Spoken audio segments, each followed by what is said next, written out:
Which are the following high courts exercises jurisdiction over Andaman and Nicobar islands. कौन सा?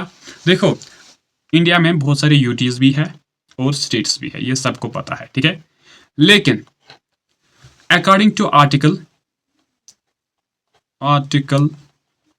Number 231, ये article क्या कहता है? ये आर्टिकल कहता है कि एक जो हाईकोर्ट होगा, ठीक है, ये क्या करेगा? ये एक स्टेट, इसके अलावा 2 स्टेटों को भी या 3 स्टेटों को भी या प्लस यूटी भी होगी, एक स्टेट एक यूटी, 2 स्टेट एक यूटी, उनको अपने ज्यूरिसडिक्शन में रखेगा। डेट मीन्स एक हाईकोर्ट, ये हाईकोर्ट रहेगा 2 स्टेटों का भी, यूटीज का भी, ठीक है। तो यही आर्टिकल नंबर 231 में लिखा गया है।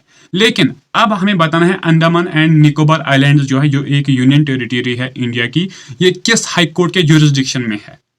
तो ये कलकत्ता हाईकोर्ट की ज्यूरिसडिक्शन में है। डेट मीन्स जो क्या कलकत्ता हाईकोर्ट है, ये तो एक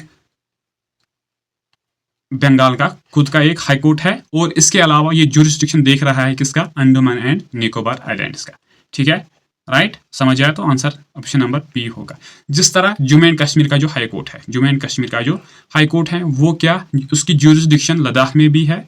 डेट मीन्स लद्दाख भी इसी ज्यूरिसडिक्शन के अंडर आता है। डेट मीन्स जो जम्मू एंड कश्मीर का हाईकोर्ट है वो 2 यूटीज को देख रहा है, ठीक है। राइट, तो इसी तरह जिस तरह अंडमान निकोबार और कलकत्ता हाईकोर्ट, इन 2 प्लेसेस को के ज्यूरिसडिक्शन में है ये, ठीक है। राइट आंसर होगा ऑप्शन नंबर बी। नेक्स्ट क्या है? Next is which article of the Indian constitution directs the state government to form a village panchayat. किस आर्टिकल में लिखा गया है कि स्टेट गवर्नमेंट को क्या फॉर्म करनी है? विलेज पंचायत। बताओ किस आर्टिकल में? तो ये आर्टिकल नंबर 40 में लिखा गया है, जो पार्ट है किसका? DPSPs का, directive principles of state policy, जो part 4th of the Indian constitution में मेंशनड है, ठीक है, फ्रॉम द आर्टिकल 36 to 51, ठीक है। राइट, ये चीजें इंपॉर्टेंट है, इनको याद रखो। आर्टिकल 32, बताओ ये क्या हमें कह रहा है, क्या चीज में मेंशन है?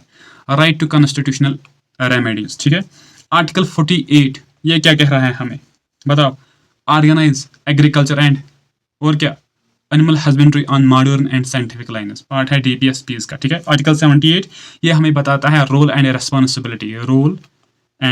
रेस्पॉन्सिबिलिटी ऑफ PM, ठीक है। तो आंसर क्या होगा? Article number 40 will be the correct answer, ठीक है।